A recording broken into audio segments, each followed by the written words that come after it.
पति पत्नी की दिल छू लेने वाली कहानी। एक बार की बात है, एक व्यक्ति और उसकी पत्नी के बीच किसी बात को लेकर कहासुनी हो जाती है और उसका पति इतना गुस्सा हो जाता है कि अपनी पत्नी के एक के बाद एक कई थप्पड़ जड़ देता है। हमेशा हर सिचुएशन को शांति से हैंडल करने वाली पत्नी भी इस बार इतनी अशांत हो उठी कि उसने अपनी चप्पल ही निकालकर पति की ओर दे फेंकी। चप्पल पति के बालों को छूते हुए निकल गई। यह किस्सा यहीं पर खत्म हो सकता था, मगर पति ने इसे अपनी मर्दानगी का विषय बना लिया और बात बद से बदतर होती चली गई। रिश्तेदारों ने भी आग में घी का काम किया। किसी ने कहा, जो औरत अपने पति को चप्पल से मार सकती है वो ना ही तो वफादार हो सकती है और ना ही पतिव्रता। ऐसी औरत परिवार ही नहीं पूरे समाज पर कलंक की तरह है। बीवी के पक्ष वाले भी कहाँ कम थे। किसी ने कहा, 21वीं सदी में जो स्त्री के साथ मारपीट करते हैं उन्हें तो जेल भेज देना चाहिए। तो कोई कहता, जरूर उसको कोई और पसंद आ गई होगी, इसलिए अब पत्नी से मारपीट करने लगा है। बात कोर्ट तक पहुंच गई। दोनों पक्षों ने एक दूसरे के खिलाफ केस फाइल कर दिया। पति ने चरित्रहीन होने का तो पत्नी ने दहेज और शारीरिक उत्पीड़न का आरोप लगाया। 2 वर्षों से अधिक समय के लिए केस चला। इन 2 वर्षों के दौरान दोनों पति पत्नी अलग अलग रह रहे थे। इन 2 वर्षों के दौरान दोनों पक्षों के समर्थकों की संख्या कम हो गई थी। पहले यहाँ दोनों पक्षों में समर्थकों का समूह होता था, अब गिने चुने लोग रह गए थे। पति और पत्नी दोनों की आर्थिक स्थिति भी इस समय के दौरान नीचे गिर चुकी थी, जिन्हें वो अपना शुभ चिंतक समझ रहे थे। पैसों की बात आते ही उन्होंने भी अपना पल्ला झाड़ लिया था। अगर कोई देने को राजी भी हुआ तो मोटे ब्याज की शर्त पर। आखिरकार वही हुआ जो सब चाहते थे, डाइवोर्स। हर कोई खुश था, दोनों पक्षों के रिश्तेदार, उनके माता पिता और दोनों के वकील। लेकिन 5 साल की सुखद शादी और एक सुंदर बेटी होने के बाद मिले इस डाइवोर्स से पत्नी मुक्त थी और पति शांत। शायद ये एक इत्तेफाक ही था कि इस खुशी को मनाने के लिए दोनों पक्ष के लोग एक ही चाय की टपरी पर बैठे आमने सामने। इत्तेफाक इसलिए क्योंकि ज़्यादातर लोग जो एक दूसरे के विरोध पक्ष को सपोर्ट कर रहे थे वह एक दूसरे को अच्छे से जानते भी नहीं थे।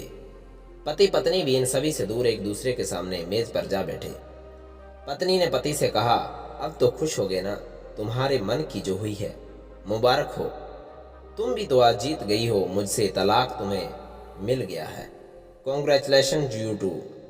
पति ने कहा, तलाक को तुम जीत का प्रतीक समझते हो? पत्नी ने पूछा। पति चुप रहा। थोड़ी देर की शांति के बाद पति ने कहा, मुझे तुम्हें 5 लाख रुपए अभी और हर महीने 8,000 देने का आदेश है। अभी मेरे पास पैसे नहीं है, इसलिए हमारा मतलब मेरा जो सिटी में फ्लैट है उसे तुम्हारे नाम कर देता हूँ। पत्नी बोली, लेकिन उस फ्लैट की कीमत तो 18 लाख की है। हाँ, लेकिन हमारी बेटी तुम्हारे साथ है और आगे जाके उसके खर्चे भी बढ़ेंगे, तुम्हें थोड़ी आसानी होगी। पत्नी ने कहा, नहीं नहीं, मुझे सिर्फ 5 लाख ही देना और हर महीने 8,000 तो तुम देने ही वाले हो। मैं मैनेज कर लूँगी। अगर 5 लाख नहीं है तब भी कोई बात नहीं, पत्नी बोली। दोनों फिर से शांत हो गए। पति सोचने लगा, कितनी भोली और समझदार है ये औरत, जो कुछ समय पहले तक मेरी पत्नी थी और अब अनजान। ये वही है जो कम से कम खर्चे में घर चलाती और पैसे बचाकर मेरे जन्मदिन और बर्थडे पर हमेशा मेरे लिए कपड़े खरीदती। कभी बीमार भी हो जाती तो पैसे बचाने के लिए मुझे मालूम नहीं होने देती और घरेलू नुस्खों से अपना इलाज कर लेती। मगर घर में कोई और बीमार होता तो तुरंत डॉक्टर के पास लेकर जाती। मेरी ही मति मारी गई थी। मैं ही अपनी झूठी मर्दानगी के चक्कर में इतनी बड़ी गलती कर बैठा। पत्नी के दिमाग में भी उथल पुथल चल रही थी। अभी भी वैसे का वैसा ही है। पहले भी खुद से ज़्यादा हमारे बारे में सोचता था और अब भी वही कर रहा है। ये वही आदमी है जो मुझे एक्सीडेंट से बचाने के लिए खुद मोटरसाइकिल के आगे कूद पड़ा और अपनी उंगली तोड़वा बैठा था। पता नहीं कौन सी मनहूस घड़ी में मैं झगड़ा कर बैठी। पति ने मुंह तोड़ते हुए पूछा, अब तुम्हारे कमर का दर्द कैसा है? ज़्यादा तकलीफ तो नहीं होती? पत्नी हल्का सा मुस्कुराई और बोली, अभी भी होता है।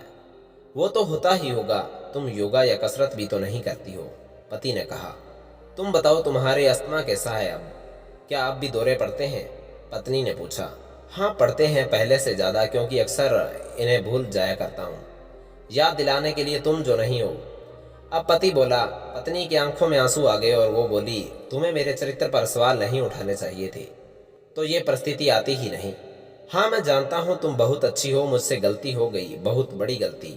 मैं लोगों के बहकावे में आ गया था। पति बोला, तुमने भी तो मुझ पर दहेज का इल्जाम लगाया था। वो बोला, गलत था और इस बात का मुझे भी पछतावा हुआ। पत्नी ने कहा। पति कुछ कहना चाह रहा था लेकिन हिचकिचा रहा था। पत्नी ने पूछा, क्या कहना चाहते हो? वो बोला, क्या सब पहले जैसा नहीं हो सकता? क्या मतलब? पत्नी बोली, मतलब कि हम फिर से पहले की तरह पति पत्नी बनकर सच्चे दोस्त बनकर नहीं रह सकते। पति बोला, पर ये डाइवोर्स के पेपर्स दिखाते हुए पत्नी ने कहा, फाड़ देते हैं। पति ने अपने पास रखे डाइवोर्स के पेपर फाड़ते हुए कहा। पत्नी ने भी अपने पास रखे पेपर फाड़ दिए। सभी हैरान थे, वकील, रिश्तेदार और माँ बाप। पति पत्नी दोनों एक दूसरे के हाथ में हाथ पकड़े अपने घर की तरफ चल दिए। दोस्तों, ये कहानी उन हर पति पत्नी के लिए बड़ी सीख है जो छोटी छोटी बातों पर लड़ते हैं और इन झगड़ों को बड़ा बना के अलग होने का डिसीजन लेते हैं। प्यार और झगड़ा तो एक सिक्के के दो पहलुओं की तरह हैं। दोनों को स्वीकार करना होगा, तभी यह पवित्र रिश्ता उसकी मंजिल तक पहुंच पाएगा। तो दोस्तों, आशा करता हूं ये इस कहानी से आपको ज़रूर कुछ न कुछ सीखने को मिला होगा। इसलिए प्लीज़ वीडियो को लाइक और चैनल को सब्सक्राइब ज़रूर करें, क्योंकि मैं अपने चैनल पर ऐसी ही मोटिवेशनल वीडियो लेकर आता रहता हूँ। वीडियो देखने के लिए आपका बहुत बहुत धन्यवाद।